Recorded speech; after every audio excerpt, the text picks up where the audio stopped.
children. And November is National Homelessness Youth Awareness Month. And so in recognition of that, we have a really great panel today of providers who work with homeless youth. And when we say youth, we actually mean ages 13 to 24.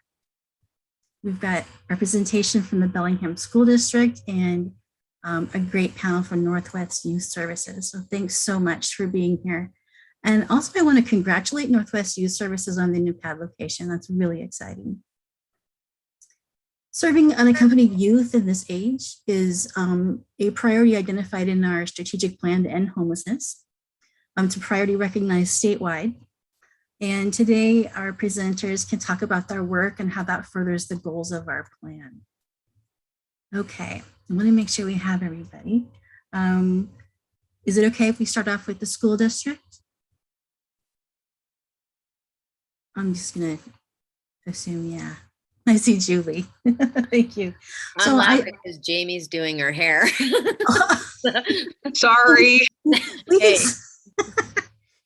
And I do Should know we start with Northwest Youth Services instead? Yeah, okay. We are waiting for Emily for a minute. She's running 2 minutes behind. She'll be. Okay, great. So here are our guests that I have here, and I'm kind of not sure if everybody's in the participant list. So the folks I have invited are Jason McGill, the Executive Director, Northwest Youth Services, Peter Materko, Street Outreach Manager, Northwest Youth Services, Rowan Sultan, Manager of the Ground Floor, and Gabby Rigme, Assistant Manager of the PAD. Is that everybody? Did I miss anybody? No. Okay. Is Jason here?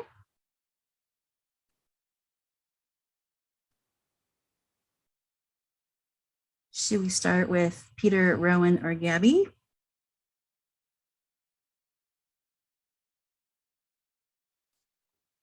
I could kick things off here.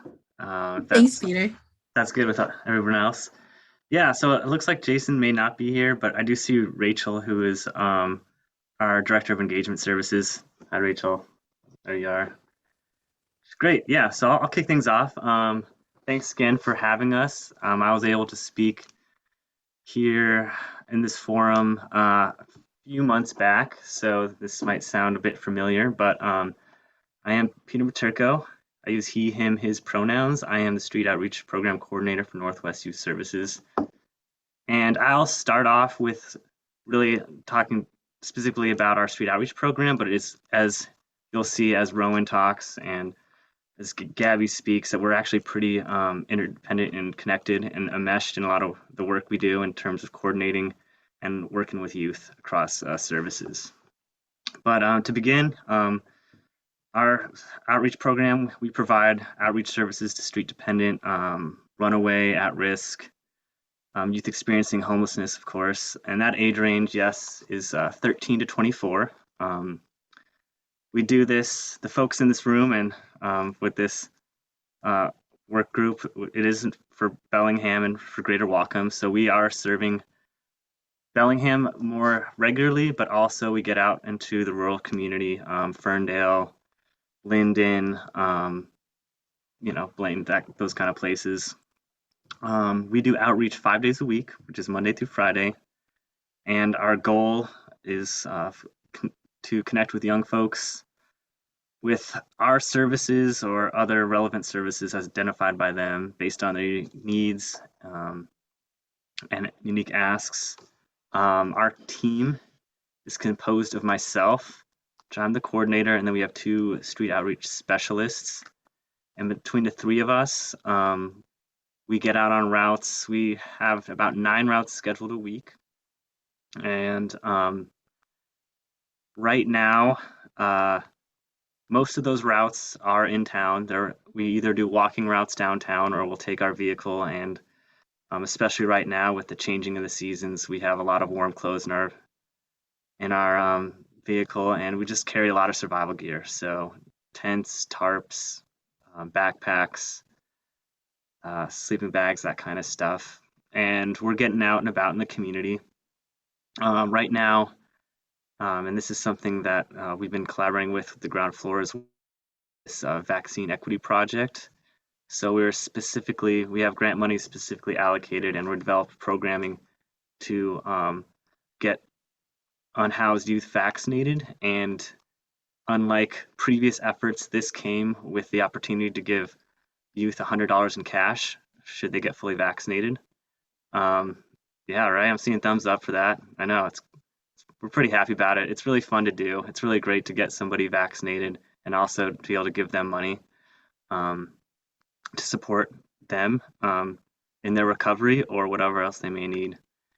And so typical routes, you know, I don't want to go too far in the weeds with I want to yield the floor to my colleagues, but we get out and about. Today we did a couple this morning on our morning route from 10 to noon. We circled around town a little bit. We got out to encampments off of Meridian. We don't usually see youth in encampments, but when we do, we try to visit them regularly. Same goes when they're sleeping out in vehicles, like down at Lower Cornwall or other places, D Street. And then, yeah, we were able to coordinate with the ground floor to get a couple folks their vaccines. So we got a couple folks either their first or second shots. This afternoon, one of our street outreach staff is in the jail, and we do jail outreach, which is really great. One of our successes, I think, is being able to regularly connect with folks in the jail, because we'll see them in homelessness, they'll enter the jail. Being in jail is a great time for us to connect with them on some of their goals when those goals seem harder to reach, or maybe more obscured with the day-to-day survival of living out in the streets.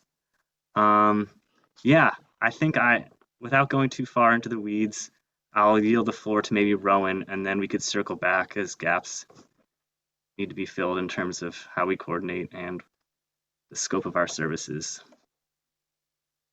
Off to you, Rowan. Cool. Thank you, Peter. Yeah, so my name is Rowan. I use she, her, or they, them pronouns, and I am the ground floor manager.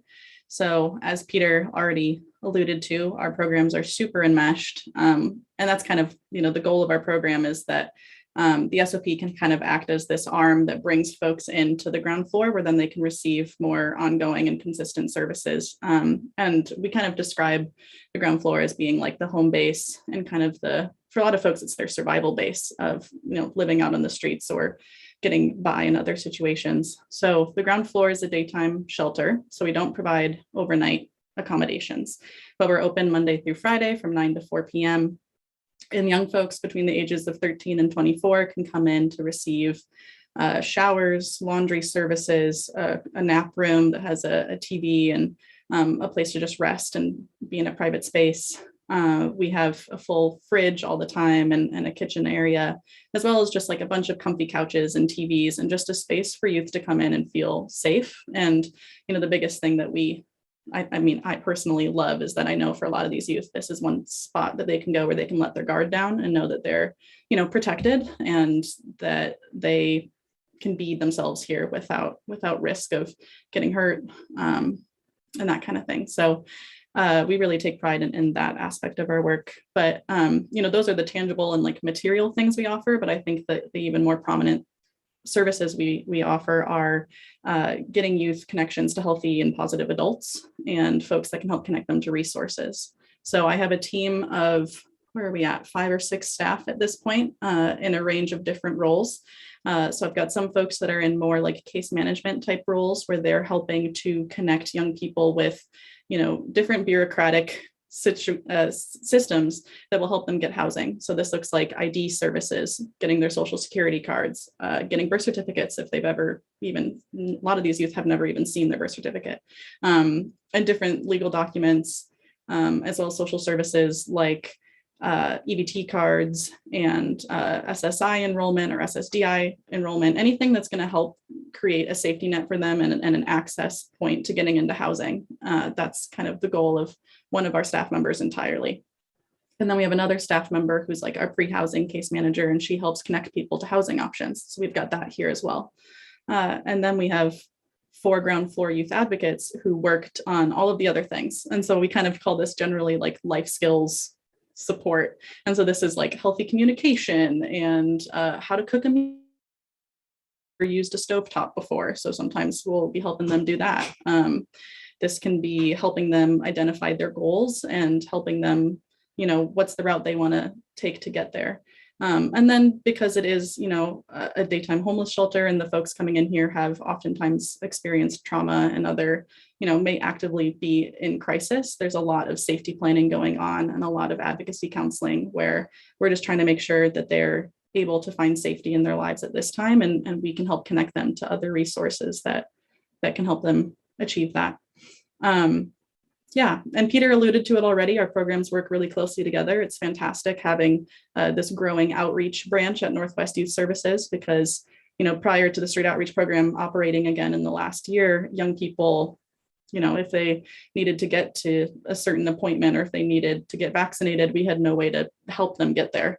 And now we have a whole team of folks that are super well acquainted with our population where we can just call up Peter and his team and see if they can get them where they need to go. And it's been a huge weight off our shoulders, as well as just like the youth definitely appreciate it. And a lot of them, identify transportation as a major need that they have. So it's great to have at least one resource for it, and hopefully more to come. But yeah, and then so I've talked a little bit about how, we connect people to housing resources, and sometimes we do interact with folks that are under the age of 18 that are experiencing homelessness.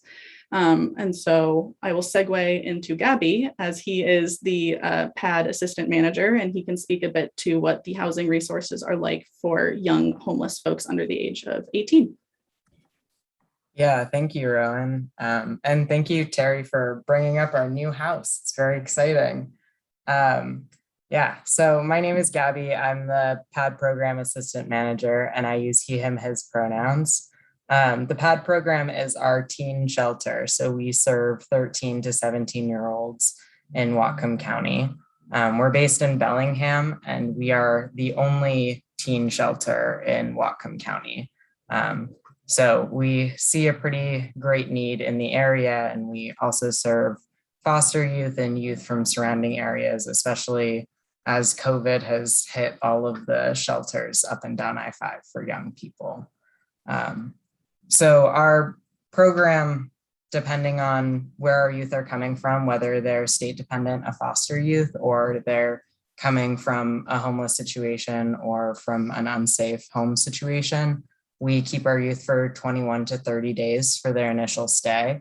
And during that time, we're really focused on bringing stability back into their life, whether that's reconnecting them with school and with their mental health services, figuring out whether there is a safe family member that they could stay with, or potentially some family mediation that could happen at home, and working with them on creating their goals and their plan moving forward, and figuring out what's important to them. A lot of our young people come to us with very little in terms of possessions.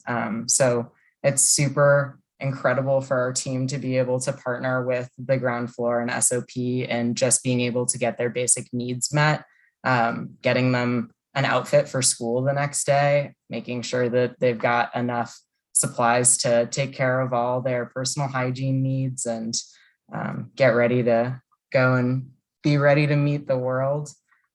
We spend a lot of time working with our youth with our mental health counselor from our behavioral health team, who focuses mostly on minors in our program.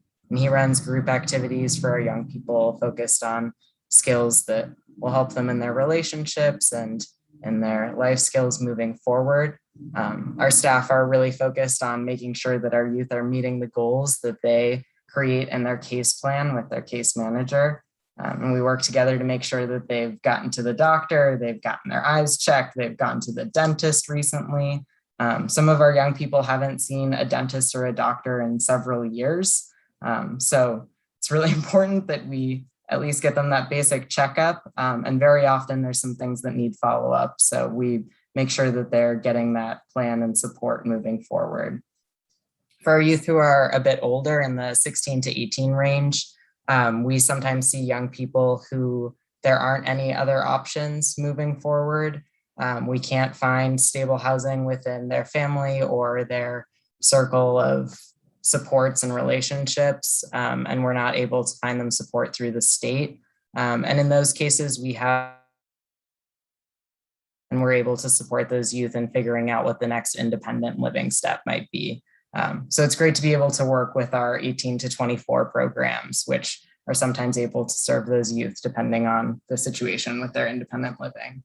A lot of our young people who come to us come pretty close to their 18th birthday. So we're really focused on making sure that they've got the skills that they're going to need for that day, which is really tricky, especially on a 21-day timeline.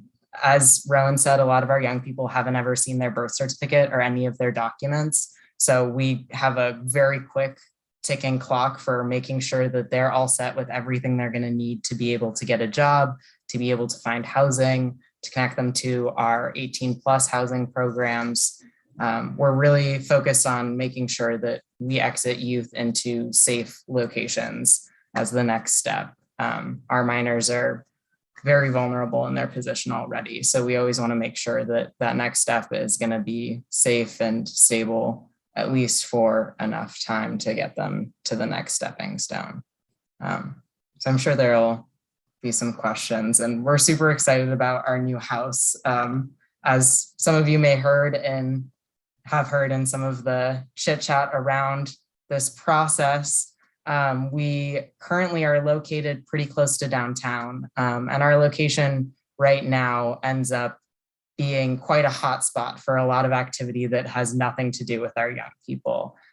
We see a lot of people coming by from the bars and in the alley, and for those reasons, we're often making a lot of calls to the police, and it's not necessarily the ideal location to show a 13-year-old that they're safe and that we're ready to help them heal and reach their goals. So if you've seen pictures of the new house, it is incredible. There is a yard, there's a basketball hoop, the bathrooms are beautiful.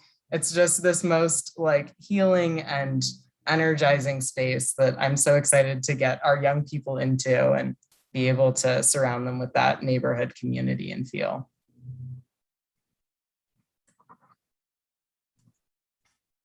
That's awesome. Really excited for that. How many youth can stay at the pad?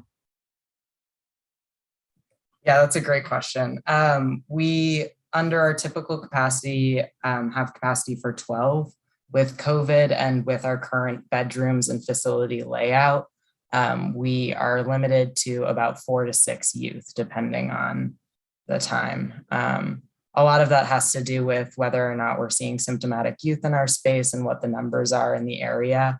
It just is a little too much risk to have a lot of youth doubling up in bedrooms when we've got youth coming in and out frequently. Understood. There's some questions in the chat, and even though it sounds like a simple question, it's not. How many youth do we have in Whatcom County and Bellingham that are unhoused? And I hope to defer to Northwest Youth Services staff for the main reason that the Whatcom Homeless Service Center runs coordinated entry for housing programs for people who are 18 and up. So it's not going to capture those 13 through 17. And the coordinated entry is really limited to a strict definition of homelessness. And I know that Northwest Youth Services is not. So I'm wondering if you have a feel for how many youth are experiencing homelessness or housing instability in the community. I can throw an idea out there, and I'm very happy to have people add their insight. But, at the ground floor, we check every person in every day that they come in. So I have an idea at the end of the year of what our numbers are. And we specifically only serve youth who are within our definition of homelessness or housing instability. And I say on average, we're seeing around 400 unique youth a year that are coming in and out. And so a lot of those folks oftentimes are couch surfing. I just say another strong amount of those folks are staying in vehicles or other kind of like spaces not meant for habitation. And a lot of them are going in and out of homelessness regularly. So they've not yet hit a point of like chronic homelessness where they're consistently on the streets, but they're, one housing option was in their realm and then something happened that set them out of it and they're homeless again, but then maybe something works out. And so we're really at a crucial, I think, pivot point for a lot of these young people for them to end the cycle of homelessness and get out of it. And we're certainly aware of, and we keep track of when young people have told us, like, this is my fourth instance of being homeless and I'm the age of 20. Like, we're keeping tabs on that kind of thing for sure. But I would say, yeah, it's around between 300 and 400 unique youth a year so far, what we've seen in the last 3 years of the ground floor being open. I don't know if Peter or Rachel or anyone, Gabby, has more data to add to that. Yeah, I could speak a little bit to what we've been seeing in SOP. And I think, again, just because of the nature of the crossover and folks that are going to the ground floor, these aren't unduplicated numbers between street outreach and ground floor. But since we've been up in operation, the street outreach team, running routes from the end of March through early October, we've seen about 188 folks. 190 folks. And this is, and for our numbers too, just for a little context, is we really, we lean into like the at-risk dynamic of it, because homelessness amongst youth is pretty fluid. So people might be staying with their folks, but it's like, their parents have had it to here, or their parents have had a history of making the home and welcome to them in the past. So what might feel stable today might not be stable tomorrow. Staying with friends, we consider, as one factor, is like this person could be at risk. Couch surfing, so we really take in the at-risk part, and we account for like the fluidity of like youth being resourceful and very peer influenced, and homelessness is going to look a little bit different than like the HUD definition. Certainly, from while we do have homeless youth that fit the chronic homeless definition, we are certainly not. We have a more expansive understanding, and we definitely try to account for that, and capturing those moments where we can help redirect folks into more stable options, services, care, mentorship, advocacy, that kind of stuff. Thanks, Peter. Dana was interested in some other demographics about foster care, how many are Black, Indigenous, persons of color. And Paula in the chat just added some really helpful data about those demographics. I don't know if it addressed the emancipation question, though. How frequently do you encounter youth that are legally emancipated or in that process? Yeah, I won't speak for the other programs, but it is not super frequent that we encounter youth who are legally emancipated. The process for emancipation is pretty complicated and involved, and a lot of our young people don't have access to that much legal advocacy, let alone the time and stability to set a court date that's so far out and figure out all the processes to get there. So it's pretty rare that we see young people who are legally emancipated in our program, at least. Some of these other questions also seem pretty tailored to our program specifically. And I am aware of the potential lawsuit, but I cannot currently speak to it. So I'm gonna leave that there and encourage you to reach out to the other powers that be. I'm not in that department. But our foster youth come from frequently all over Washington, and very often have not had the opportunity to have stability in any county in Washington in their life. So to say that they are from any county is really not a true statement. If you ask our current foster youth who are in the building right now where they grew up, they'd all give you a funny look and make something up. They don't have a stable place that they call home very frequently. Our young people that aren't from the foster system, that are coming from us from runaway or homeless situations, are typically referred to us by the ground floor SOP or through the school system. So very frequently within the county. There have been a few very emergent situations in my time at the pad that we have needed to take a youth from another county, and we work very hard with those local services to make sure that they're connected and moved to the appropriate service as soon as we can. In those situations, it's typically because the only shelter in Skagit County had something happen and had to shut down for a few days. So we're taking a youth for a few days because they also do the same for us. So we like to keep those connections strong. In our typical intake and screening process, we very much make sure that we're the appropriate service for that young person. So if they're calling us from Olympia, we're going to make sure that they're connecting with Olympia services instead. Thanks, Gabby. I have a question for Peter, and that is, I wanted to clarify that SOP means Street Outreach Program. So if you hear that, that's what we're referring to with Northwest sorry Youth about Services. Thank you, Terry. I wanted to ask, do you take calls from the community, and how would someone reach your team if they wanted to make a connection? Yeah, that's a great question. Yes, we do. We receive calls from other service providers and community members. I put it in the chat. I see now that was a direct message to someone. I can share that more broadly again. We have a street outreach line that we operate during normal business hours, Monday through Friday. So if you call to that, we should be either answering it or getting back to you shortly. And yeah, that's a great tool for us, hearing about community members, seeing folks and where they're at. Because yeah, I mean, youth, typically, we're not seeing youth encampments. We're seeing youth sometimes in encampments. Same with parking and sleeping, Cornwall, D Street, other places. They're not, it seems more obscured and camouflaged. So getting that information, especially from folks that have those relationships with youth and can bridge that, like, hey, would you like to meet Peter and the team? We always really appreciate that. I'll add that right now. Thanks, Peter. And it looks like HK Mobile added the phone number 603-0100. Thank you for doing that. Barbara's got a question also about ground floor. Is this a unique program compared with what other counties do? She hadn't heard of other counties doing this, and she's feeling very fortunate that Northwest Youth Services developed this program. And where is it? Yeah, happy to speak to that.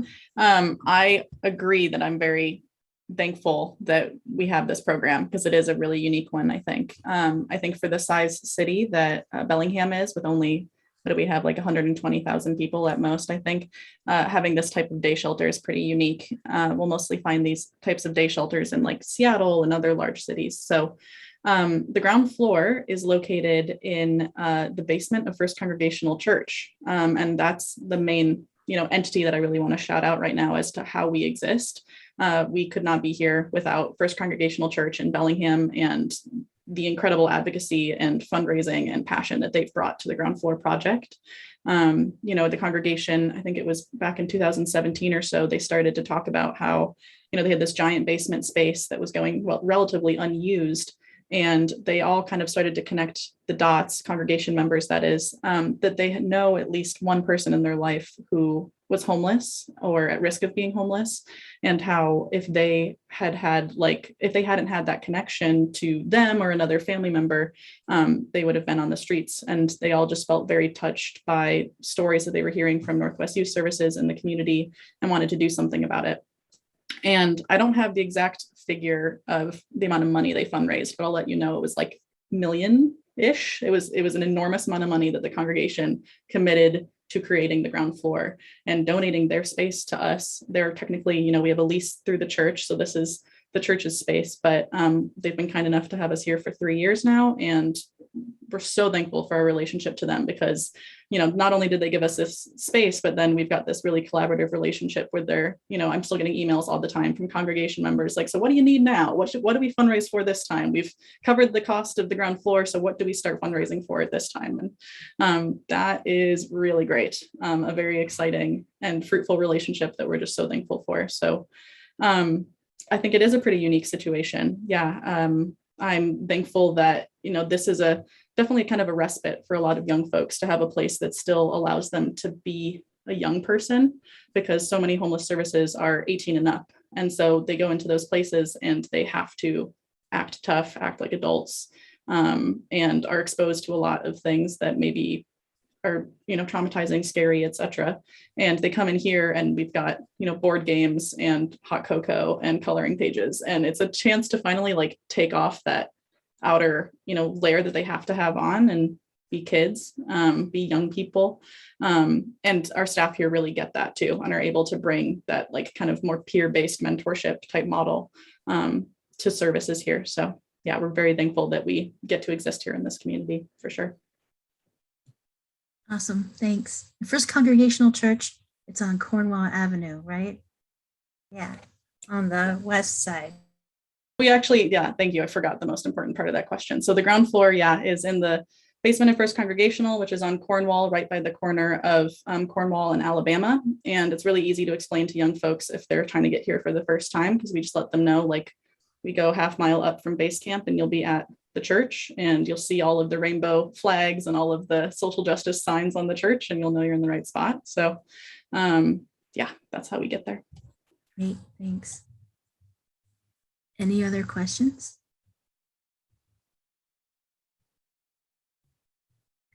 I think I just want to say one thing before we move on.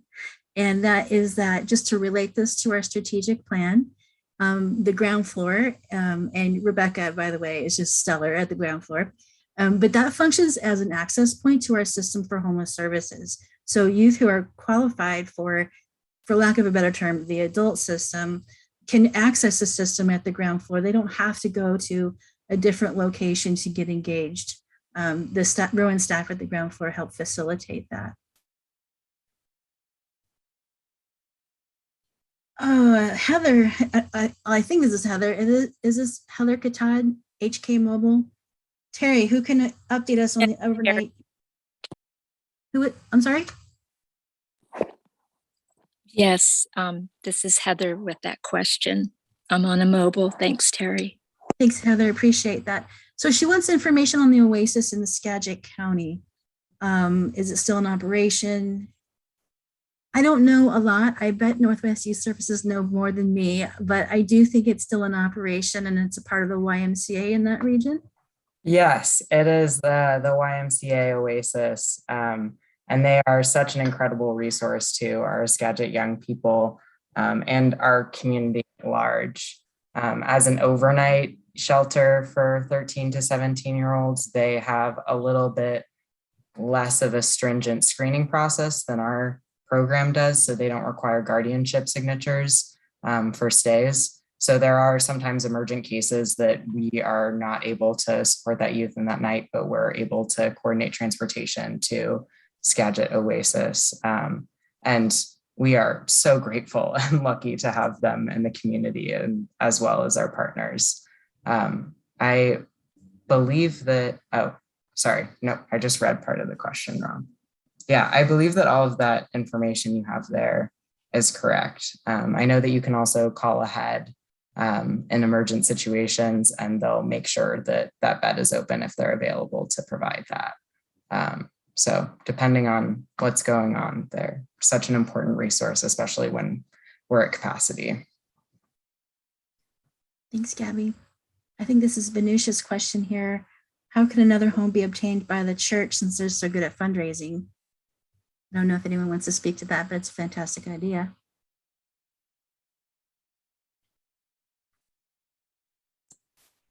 I don't know the answer to that one either, guys. Can add it to the docket, I guess. Add it to my list of asks. One thing I want to mention about I don't know, what I've heard about a potential lawsuit is that when I went to Northwest Youth Services website, the splash page is a really impassioned and great letter written by Jason McGill. So if you want to know more about the agency's position, I recommend y'all go check that out. It's really well written. Okay. If there's no other questions, I think we're ready to transition over to folks from the school district. And I think we're mostly going to be talking with Julie. I don't know how to say your last name. I don't want to butcher it. How do you say it? Butchley. Butchley. So, Julie Butchley. Butchley. Yeah. And Jamie Pittman. And I know Emily Humphrey-Kriegbaum is here, but really, I think that you two are going to be the stars of the show here. And you're both family liaisons with school districts in Whatcom County, right? And Julie, you're with Blaine. Jamie is with Bellingham. Do I have that right? Okay. Take it away. Thanks for being here. Are you Thanks for having us. Are Are you going first, Jamie? Nope, you can. Oh, well, I am Julie Butchley, and I am with Blaine School District, and I started in this role in December of last year. So I'm still, well, as all of you guys know, when you step into these roles where you're meeting the various needs of people, there's a lot to learn and a lot of systems to catch up on. So I'm very excited. Group of people. I don't know if a lot of you know about Blaine, like physically we have all of our schools, our primary school, elementary school, middle and high school on one campus, which is good, but it means that I take care of our homeless and poverty families and foster care youth for the whole district, which on a good day I can do. Today was a really busy day. So, but definitely, even in Blaine, we see quite the variety of people who qualify as homeless. And this year, what I'm seeing a lot of are unaccompanied youth.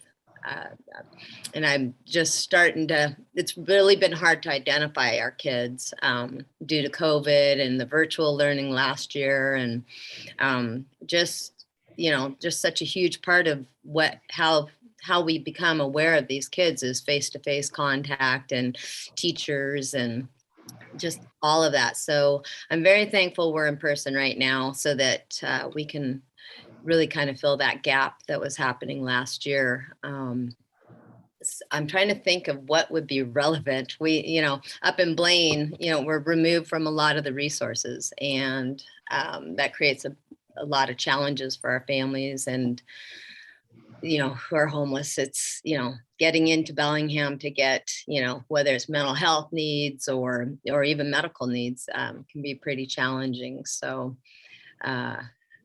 and just busing our McKinneyVento kids has been incredibly creative because there's just a shortage in every district. We have one family who this little boy he's coming from South Lake Samish, and so the mom drives him to Ferndale. We meet her in Ferndale. We bring him to school, and then after school we drive him to Fairhaven Middle School, and he joins his brother and rides the bus home. So it's, a lot of creative planning and coordination around those kind of things. So currently I have like 23 families who I've been able to identify. I have 3 more that I've got to get to and make some phone calls today to vet and see what their situation is. So it's just, as we get further into the year, our numbers tend to go up. So Jamie, I know I left out a lot of stuff, but. Well, my name is Jamie Pittman. I'm new to to this position with the Bellingham School District this year. I would say we're right around a little bit over 200 for the year so far. Wow. And it's growing every day. Oh, sorry, Emily corrected me, 280 is our current number. I've added 3 yesterday and 4 today. So it is growing by the day. I think as more teachers and more staff are getting more educated about McKinneyVento, I think the word of mouth in the schools is bringing more of our kids to us. If any families are having struggles, they're coming to us, and then we dig in further and we find out that they're McKinneyVento or that they're an unaccompanied adult. That list for the unaccompanied adult is growing as well this year. Yeah.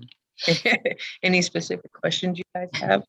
I was going to say, with the housing shortage that is throughout this county, we have people who are absolutely on the cusp of, they're a day or a week away. I had a parent call me today saying, what resources are there to help me get into a place? I have a place, but I don't have the money to pay the deposits and whatnot. So it's there's a lot of need. We also, aside from homelessness, provide weekend food for kids and just, yeah, there's just a lot. But You guys speak to McKinneyVento. I mean, I know it's a federal act and mandating some services between schools and families who are experiencing homelessness, but what does that mean for your service? well, so we're required, I mean, if somebody's identified as McKinneyVento, they are entitled to immediate enrollment in school, whether they have records or not. That's part of what we do is, we get them in and we start doing our work to obtain those records. Have to provide transportation so that, and its primary focus is to really support kids who are experiencing homelessness, support them in staying in their school of origin. So, like the little one I was telling you about who is now commuting from South Bellingham up to Blaine to go to school.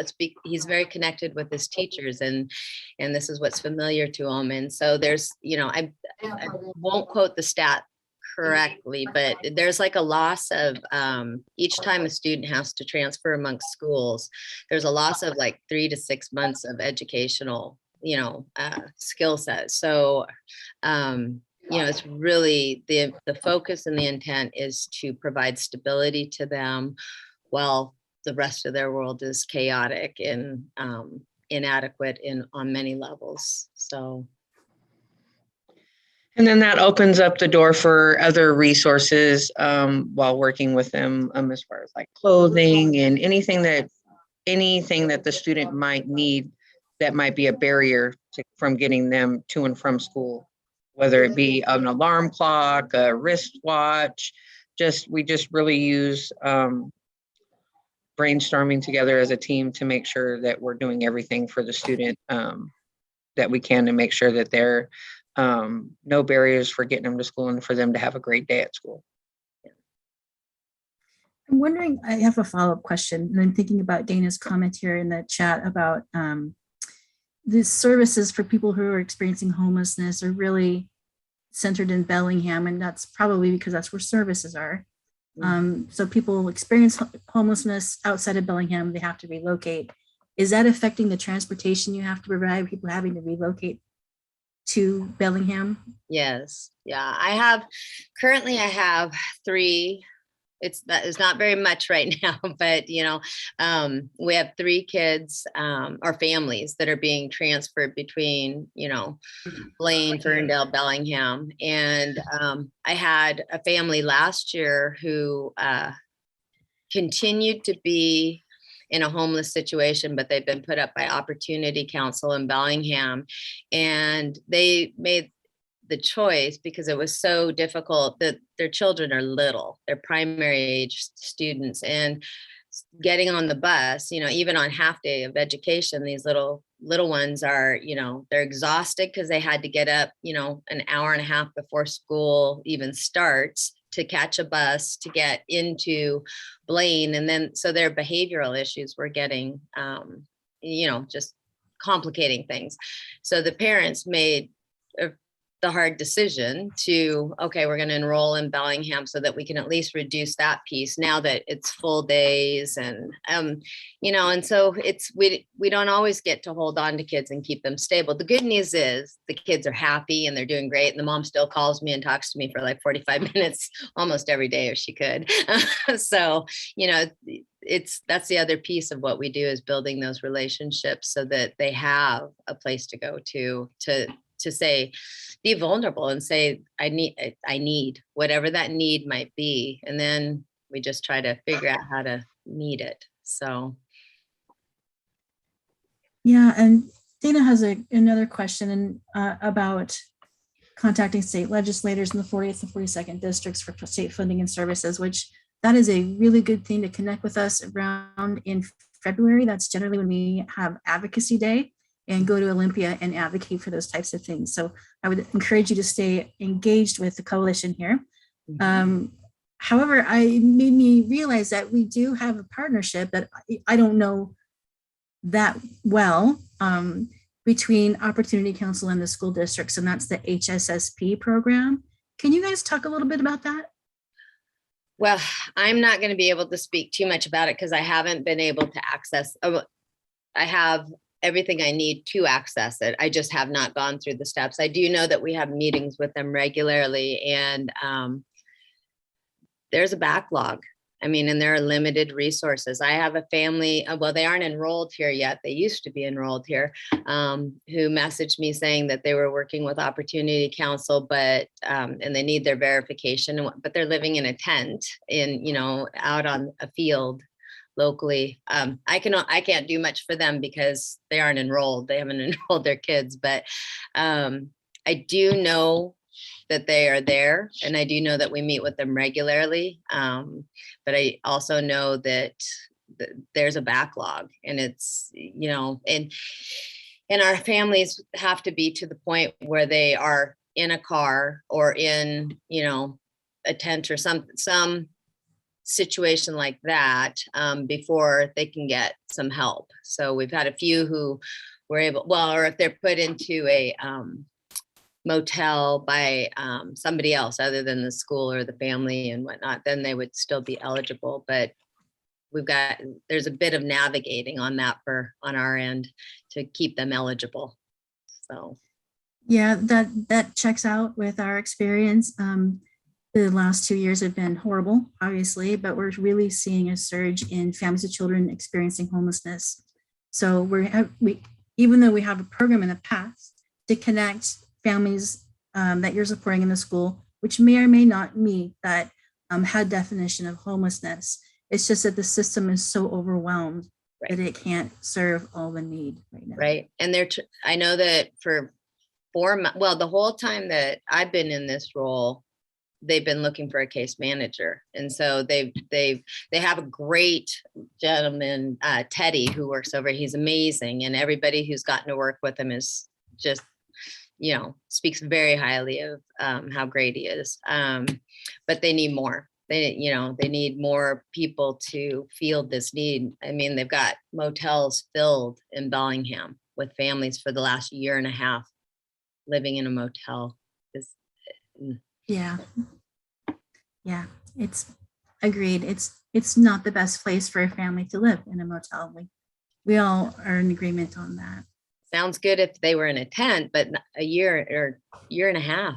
So it is, you know, it's a start. So I think most service providers, I don't want to speak for everybody, but what I'm hearing from partners is that we're all experiencing a workforce issue. Mm-hmm. Very, very difficult to attract case managers, very, very difficult to keep case managers. So that's just a constant struggle that's being exacerbated by the pandemic. Really hard to keep staff and get staff. Yeah. I'd like to say something on that point too. Go ahead. On the shortage of people to help. So I would say that we also experience that as well as Homes Now, but we are somewhat insulated from it compared to some others because our model is resident managed, resident run. So residents of both villages run the village. We are not perfect. We have our ups and downs as well. But the record has shown that we've reduced crime in the surrounding neighborhood by being present, and also that we are able to have a sheltering model that's very much like housing, but not actually fully housing, because if they got fully housing, they'd be at the apartment or a room in a house or something. But if people have a sheltering model that's like housing and they can help run the site and everything stably, then we are a little bit insulated from the staff shortage thing. Even though we do have our own issues as far as, of course, like with any organization, some contributing more than others. But if we were to rely just purely on, random volunteers, even though we really appreciate that, that's kind of inconsistent. But if somebody lives at the place, it is consistent and they live there and they actually have to volunteer to keep their own place in check. And so I just wanted to make that point, that on that one area, even though we have areas too that we need help with that are not getting served, that is something that we are doing okay in as homes now. So just putting that out there. Thanks, Doug. I thought I saw Jamie say something and maybe was muted. Were I'm you so muted sorry. on purpose? Emily had to leave, and so I was getting our rundown for tomorrow morning. Sorry. Okay, no worries. I just didn't want to miss anything. Could I ask Douglas a quick question? How many young people do you typically see in any of your Homes Now programs? Do you frequently have people between 18 and 25? Okay, so people that are 18 to 25 are not disqualified. I just want to make that clear. But I would also like to make clear that both of our villages have different age groups. Unity Village is an older age group, typically people that are 50 plus. We have people that are in their 70s, we have people in their 50s, we have people in their 60s. And that is the typical, and we have people that are younger too, but like it's kind of like hit or miss, like sometimes for 2 or 3 residents out of 20 that are younger than 50. And they've done fine too, but just, and then Swift Haven is more like people in their 30s and 40s. We have had people in their 20s as well, but like late 20s. So we're not necessarily opposed to people that are younger. We don't take people under 18, obviously. But the younger crowd, we feel has been served by other organizations probably better than we could serve them, even though if a special case came up, somebody that made sense as a candidate that would do good at the village, we would accept them right away. And Homes Now is also willing to work together with any other organization, such as Northwest Youth Services, to like if you have somebody that you guys have in your program that would do well at one of our villages, like we'd be open to that. We don't necessarily have that specialized case management stuff that because we're mostly focused on the housing part. It's like we're the sheltering provider that is like housing, like the apartment complex or whatever. But we need help as far as like the mental health, the drug addiction issues, if people have that. We've been able to successfully get people into treatment and back into normal life and everything, and it's been good. But as far as youth, if you actually have anybody that you think would be good, they can always apply on our website. We don't go through the Homeless Service Center or the coordinated entry program for that. So if anybody literally applies on our website, they are taken seriously. We do a background check. We send to BPD. If they're approved and they have a good interview, we let them in. So just, I don't know if that's where you were going with it, but I just wanted to make that clear. Thank you. I have another question for Jamie or Julie, and that's how are you managing virtual learning with folks who are experiencing homelessness? Have any resources been freed up to help people connect virtually? Well, in Blaine, we have a huge parts of our community that don't have internet access. So that was, that's always fun. But because we're on the Canadian border. And so that's a whole other thing. What we ended up doing with virtual learning here was we made accommodations, and we actually taught anybody identified with those types of needs as somebody who could come in and do in-person learning. So we had these, it's crazy, kids sitting in hallways of the gym and just, getting instruction the best way that we could. We had some families that would, pull up in their van onto campus so that they could get Wi-Fi and have their kids do a few hours of school or the library or Starbucks. It was pretty I don't even know. It's pretty amazing what people will do to get their education, or families will do to support their kids getting their education. But it's just mind-boggling that we're in this situation where that was what they had to do to get their math instruction. Yeah. So I have to say it was amazing for the staffs to put their brains together to try to make internet in school happen for kids who didn't have the means for that as well. Like Bellingham, we pulled together and did some internet cafes at schools for and provided transportation for the kids who didn't have or we couldn't get them hooked up with a quick 90-day internet service. And it's just amazing for the staff that was willing to come in and do that for the kids. It was awesome to watch. It sounds like you had to get scrappy and creative. Yes. And a lot of Last spring was crazy with creativeness. All the committees to try to come up with how we were going to get it to work was amazing. Yeah. We've got a question from Michael Lilliquist about typical pay for case managers and how is that determined? Oh, that's a hot topic. Paula shared that salaries go up every year. Of course they do. People want a pay increase or they're not going to stay in their job. And the funding resources have not increased. I can concur with that experience. And also that she says Northwest Youth Services is looking to kind of be more consistent and change their wage scales. And I know my agency has done the same thing, but it's still very, very challenging to offer enough money to keep someone in their job for a long time. I think, I don't know what the starting pay is for case management, but I think I can take a stab at it. It's really going to depend on the type of case management, the agency, the intensity of the service. So I've seen case management, I've seen case management range from like $18 an hour on up to potentially 30, but those are very different types of work. And those high dollar jobs are hard to come by.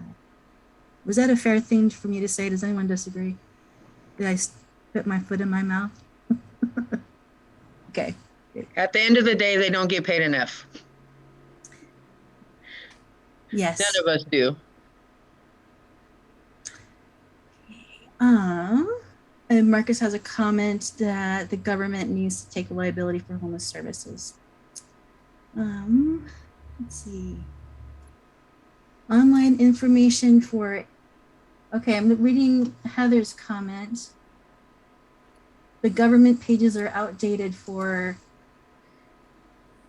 is this her question about for shelter information?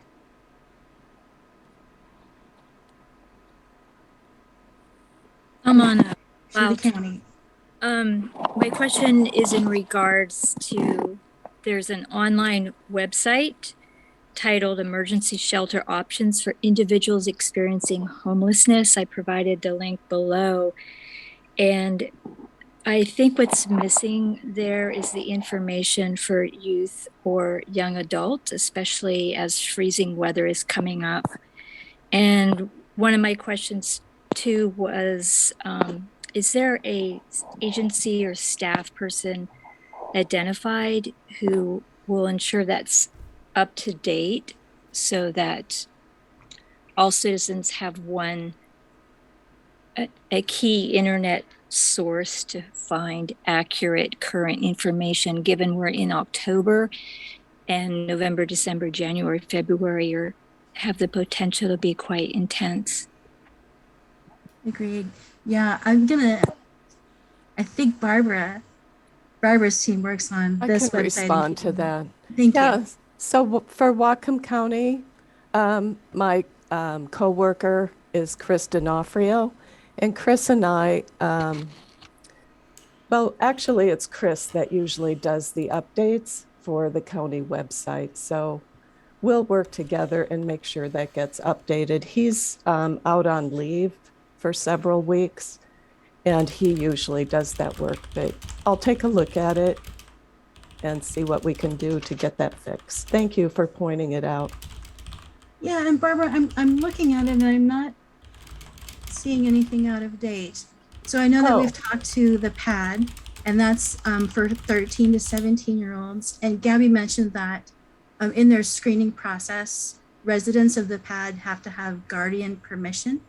Did I understand that right? So that would be the path. So we wouldn't necessarily advertise that path to the greater public because it's a specialized population. Right. Did I do okay with that, Gabby? Yeah, our phone number is listed on our website, and that's really the quickest way to get in touch with our program if you are looking to get in. Our staff are available 24/7 to start that screening process and work on getting in contact with guardians. Thanks, Gabby. Dana asks if any of this has been declared a public health or other emergency by the county municipalities. I believe so. I know the mayor declared homelessness an emergency and has done yearly for at least the last 5 years. Yeah.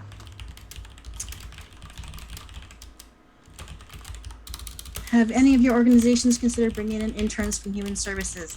Yes, I'm a Human Services alumni. That makes me excited. So yeah, we have in the Service Center, we have 2 interns right now. Some of the participation has been limited by COVID, and I'm sure other agencies are approached periodically by Human Services. It's a part of their curriculum to do some internships. Anyone want to talk about interns? Yeah, I'm sorry.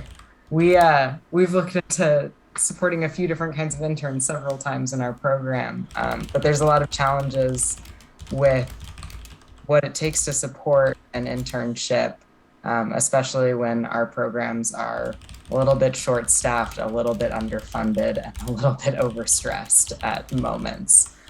So some of those requirements for the school year and things like that might fall to the wayside when we've got a youth crisis happening the same week. And I would never want to change somebody's internship in their grade. So would love to in the future. And I think that's how a lot of our programs feel very frequently. We love interested parties, absolutely. That is such a good point, Gabby, because even though we love our interns, we have to have the capacity to supervise and follow through with them on their learning objectives and meet with their professors and make sure that they can move through the process and succeed. So that's a commitment of time on behalf of the people who are working. So we've got to make sure that we have that in order to support it. Any other questions for any of our speakers today?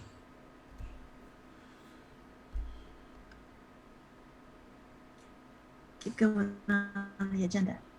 Thank you all really so much for being here and sharing your work, and thank you for your work. I just wanted to give a brief update about the steering committee. In the beginning of 2020, we had 12 vacant seats, and now we only have 5. So I'm really happy about that. We've gotten a lot of people who have joined, and most recently, Pamela Kahn, I don't think she's here today, but she's shifted her role to move from representing housing providers for adults into representing mental health. She's a mental health professional, to make room for Doug Gustafson to join the steering committee. So he is on board. And then also we've got Dr. Osborne, and I know she's here from Western representing higher education. So those are updates for steering. There's still openings. So I'll tell you what seats are open. Representation for substance abuse services, the Native American community, business community, a faith-based service provider, and of course, we're always trying to engage consumers of homeless services so that they can have a voice and representation in our work. So if you are working with folks who you feel would be interested in a good match, hit me up. On that note, our next agenda item, unless there's questions about steering, no, is winter shelter update. And I think Barbara was going to work that in with the county update because Ann couldn't be there here. Is that okay, Barbara? Yep, that's fine. So Anne gave me a handwritten summary of what has transpired with the winter shelter thus far. And she first of all said that there are the 200 beds at base camp. Check-in is at base camp for both the main shelter and the overflow, which is being offered by Christ the King Church. So apparently Christ the King is offering 40 additional beds that they'll be operating in partnership with base camp. And these will be for the longest winter shelter season yet, extending from mid-October through March. So that is a new resource coming online this winter. And I'm not sure, yeah, mid-October, as I said, it will start. And then there will be 5 additional beds at the YWCA for senior women. And this will not be for drop-in shelter, but it's been added simply to create capacity throughout the system. So again, for 5 senior women, and that's at the YWCA. The Garden View Tiny Home Village will be operational by the winter season, and that will, as well as continued use of the most recent Swift Haven Village. So I believe Swift Haven will have, is it 36 additional tiny homes? I think is. No, No. Swift Haven. Oh, has, I'm sorry. I'm sorry, You're talking Doug. about Garden View. Okay. Yes, yeah. I am. But I just wanted to clarify based on what you said. I won't take too long here. Swift Haven has 25 tiny homes. They were provided by the county. They're 8 by 8. We wish they were bigger, but it's okay. It's better than a tent. And the Garden View is the 38, and that's it. But we're in the same neighborhood, Great. but it's more capacity. More capacity is good. More models are good. Different people, different help. All right, that's all I have to say. Right. Thanks. Great. Thanks so much for adding that. Hi, And Barbara. then- It's yeah. Melissa from Road to Home. We're actually going to open with 30 houses. 30 and houses. Yeah, thanks. Okay, great. Thank you for clarifying. And then there's currently a discussion underway about how to support a youth winter shelter. Nothing definite has been set for that yet, still in the works. And county staff has also talked with one of our small city partners about what they would need to operate a warming center on extreme cold weather nights. So, and I can't tell you which of the small city shelter partners that is. I haven't been involved in the discussions, but that would be, again, something additional. And finally, additional funding has been added for motel stays for families with children. The community has been really very intensely focused on keeping children from being unsheltered. I can't say that we've been successful 100%, but we, over the past year, have offered an unprecedented amount of funding for families with children. And moving forward into next year, we intend to do the same. So that has been the main focus, I would say, of the county, and the city as well has contributed to that support. So Anne indicated that we continue to engage with those who might make good partners in opening severe weather shelters, but with the increase in COVID case rates, those partners are no longer able to operate this season. So I know she did some outreach to a number of organizations who previously were interested, and they're just not able to this time around, or willing to, because of COVID. And finally, she said these efforts are ongoing and can change as we move further into the fall and winter. We're asking that those seeking shelter for the night to continue to use the same voicemail number that we have in previous years. And then you can stay up to date where they can find shelter on any given night. So this phone number is going to offer updated information as other options come online. And the number, I'll add this to the chat box as well, but it's 360-788-7983. And that was all that Anne had to say for winter shelters for this at this point. I don't know if it's certainly not wrapped up entirely yet, but those are the plans thus far that she's been able to put together. Thanks, Barbara. Yeah. Is there any other update from the county? Yep. So I wanted to give some staff updates. We've had some pretty significant changes in human services. Our human services manager that had been here for years, over 10 years, Ann Deacon, resigned, and her last day at work was a few weeks ago. So we currently are operating without a human services manager. She deserved and received a lot of recognition for all the work she did, not only in behavioral health, but also in homeless housing program development as well. So we did more of a local type of advertisement, and perhaps throughout the state, did not get any responses that we were hoping would have the same type of experience and background that Ann had. And so we're currently advertising nationally in hopes of getting some strong applications for her very important position in the county. And then for those of you that know Chris D'Onofrio, Chris is my counterpart with the county. Chris and I are both housing program specialists, and Chris will be out on leave. He started yesterday for about 4, maybe 5 weeks. So just FYI for those of you who are working with Chris on any contracts or special projects, you can feel free to reach out to myself or to Ann Beck if you have any questions or needs that we can help with. And then finally, we are going to be hiring a new housing specialist, hopefully within the next few months. This is a third housing specialist, which will work under Ann Beck as our human services supervisor. And this position will be focused specifically on affordable housing. Chris and I have been trying to manage that work in addition to the homeless housing program work that we do.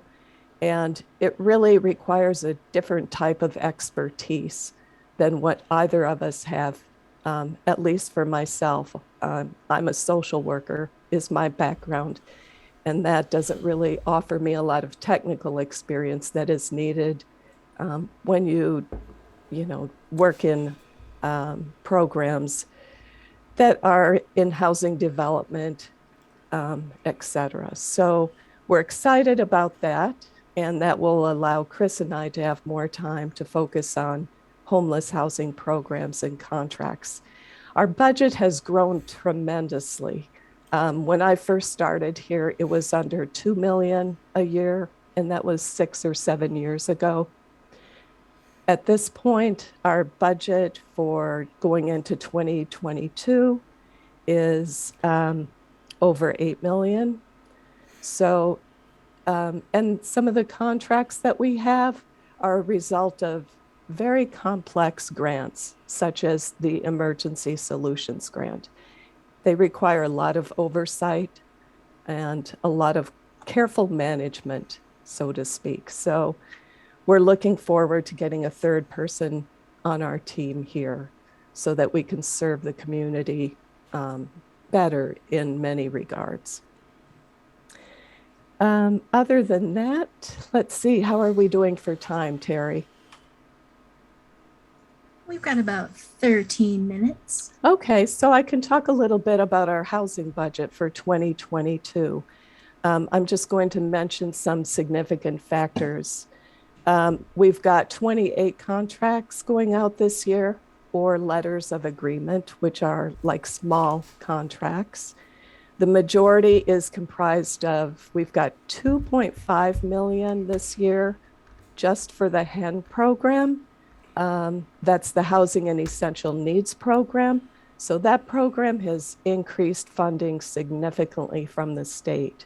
And that's very exciting because a lot of those folks have disabilities, no funding, no income, and certainly are those that we want to help get into housing. And HEN offers both case management and rental assistance, as well as essential needs products. So that money all comes from Commerce.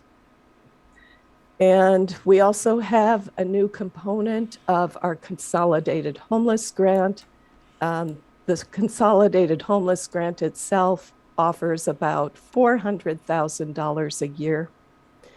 And the new component will offer an additional $673,000 a year. So that is good news. And that new component will be used for families with children for motel stays, case management, and more rental assistance for rapid rehousing. So the county and the city of Bellingham, we coordinate very closely with who's going to fund what. And we meet, in fact, cases now to make sure that, those projects that aren't covered, that we're doing our very best to try to find funding for them, and also so that we don't duplicate our efforts. So I think it's just interesting for you to know that we hadn't done that previously as much, certainly when I first started here about 6 years ago. But both Samia, Lutz, and I came on board, and then gradually, and Deacon and the city of Bellingham just started working very, very closely, and it's been a really great partnership. So that is about all I have to add, I think. If anyone has any questions, feel free. I'll put my email in the chat box, or you can ask a question now if we have time.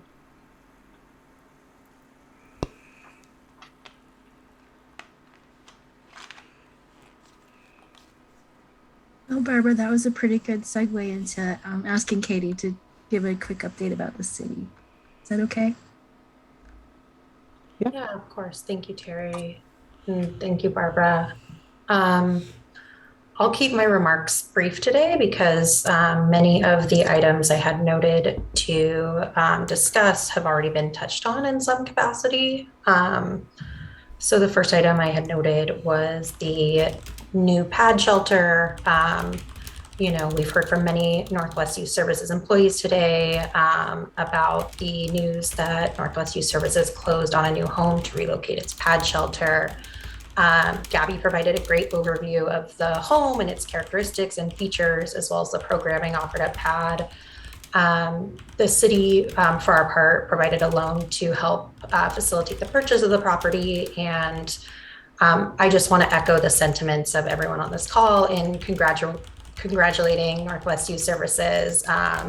We're really happy to help support and help facilitate such an important asset to the community. Moving on, Barbara and Doug spoke a little bit about Garden View Tiny Home Village. Updates on that. So we're moving forward with a tentative opening date of mid-October. We also heard from Melissa that this will provide up to 30 micro units of emergency shelter. The village is going to provide housing case management and 24/7 staff supervision with an emphasis on transitioning residents to permanent housing. Some of us in the city and in the county went on a tour of the site earlier this week, and we're really pleased to see the progress on the site. So happy to report that that is moving forward, and very enthusiastic about that as well. Updates on the planned interim facility that will serve families with children experiencing homelessness in the community. As many of you know, we've been working with a consultant team on the scoping and feasibility work, and the update on that side is the consultant team that we've contracted with have completed their initial rounds of interviews with the core planning team. Next steps in this process are the team is in the research and information gathering phase of this process. Is the team is going to branch out and conduct wider community stakeholder interviews.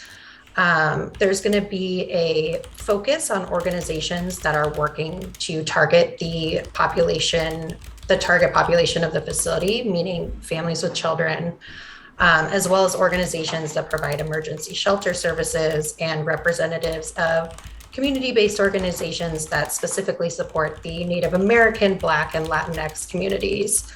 If there are any suggestions of any organizations that meets that description, please feel free to reach out and email me and flag those organizations. Just one last update on the emergency shelter side. Barbara mentioned we're working with Northwest Youth Services to site and fund a potential emergency winter shelter for youth ages 18 to 24. So stay tuned on that. Don't have many updates to share on that, but that is what I have for updates today. Thanks, folks. Thanks, Katie. Okay, next on the agenda is the Service Center update. The Homeless Service Center basically oversees 3 programs. One is coordinated entry. That's our countywide system for referrals into all housing for homeless services. One is our homeless outreach team, and one is our housing retention team. So I'm a full staff, and that's been a real challenge. And I know many of my colleagues have experienced similar, but we have a new housing referral specialist, Tracy Rush. We have a new outreach worker, it's Steve Clark, and Melissa Nyberg is our new manager overseeing coordinated entry. So she's not new to our agency, it's just a transfer into a new role, but I'm really excited and happy to have all of them aboard. One thing that's new and exciting and it's just unfolding is that we're working in partnership with Peace Health, Unity Care Northwest, and the county to plan on how to support the way station that's upcoming on State Street. I see Marisa grinning. She's really freaking excited to be involved in that. And what we're doing is we're looking at models to staff the respite care 24/7. So that's people who need medical respite discharging from the hospital that shouldn't go to the street and still need to recover. And then in our housing retention group, we have a housing lab program that initially was a drop-in basis. COVID required it to go to a caseload basis, which isn't great. But we have new staff now that have converted it to a mobile model. So housing lab assistance for anyone experiencing needing housing support. You don't have to be homeless necessarily to access, but housing labs are now being offered periodically at the library, Central Library Bellingham, Mercy Housing, and the Senior Center. And that's for fall. I know they're working on a plan for winter, and I'm not sure what that's going to look like yet. Coordinated entry is excited. They've already got referrals to start working on filling some tiny homes at Garden View. That's awesome. And the outreach team's got some things cooking too. They're working with a physician, trying to set up some partnership for providing some street medicine in their outreach. They're working with the Public Works Department on a program to assist RVs in dumping their waste to avoid that from getting into our creeks. And working with People's Bank for Socktober. So if you want to donate socks to HOT, send them over to People's Bank. And that's my update for the service center. We have 3 minutes left, and my agenda has 3 minutes for public comment or other topics. I will just mute myself and let you rip. If there's anything in the comment box or the chat box, I'll read it.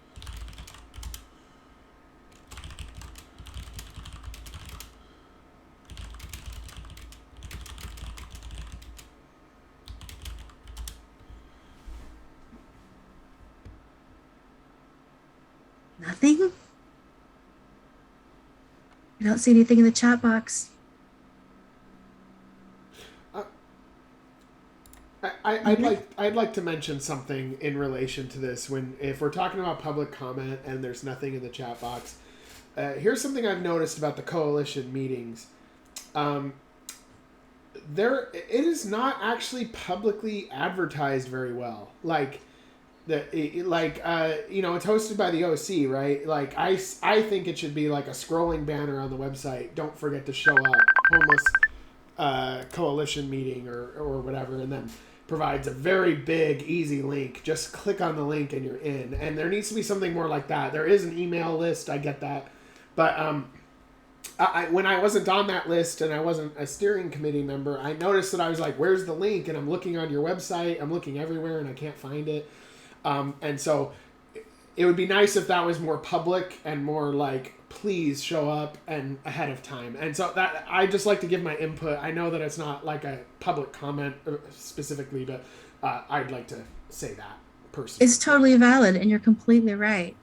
What I'd like to do is get like a separate website on the OC's website where you go straight to the coalition and you can see the agendas, you can see the minutes, and you potentially, I don't know if I can host it, recordings of this meeting. So that's my goal. Great. I think that'd be great. And I will post a recording of this meeting on the Homes Now page, but it shouldn't be up to Homes Now to do that. It should be like a public record, and people can go back to it and look at it. And then when they come to the next coalition meeting, they actually will have something new to add based on the previous meeting that they can look at in their own time and everything like that.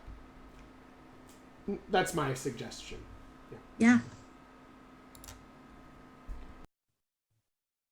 Well, a quick comment. Go ahead, Dana. To all of the folks out there that have been working with the youth, especially the 13 to under 18 bunch, whether in Northwest Youth Services or the school districts or whatever, you're doing yeoman's work. You're doing the work that is required to keep these kids from having massive post-traumatic stress for years down the road, okay?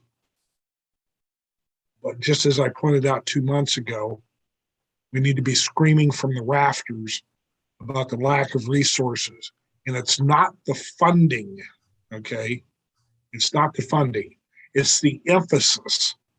It's the fact that this is a humanitarian tragedy, whether it's one person or 100 or 400 or whatever the case may be. We need to be yelling from the rooftops, and it's got to be fixed now. And all of us collectively together need to do that. Quit beating your heads against the wall, thinking that each of you in your individual programs are supposedly going to solve the problem. It needs to be collectively all of us going together. And I hate to say this, but unfortunately to the government entities, and saying enough is enough. So I'll leave that with you until December. Thanks, Dana. Anything else?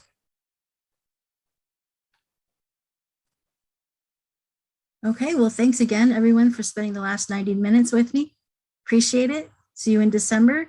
And with that, we'll adjourn. Bye, everybody. Thank you, Terry.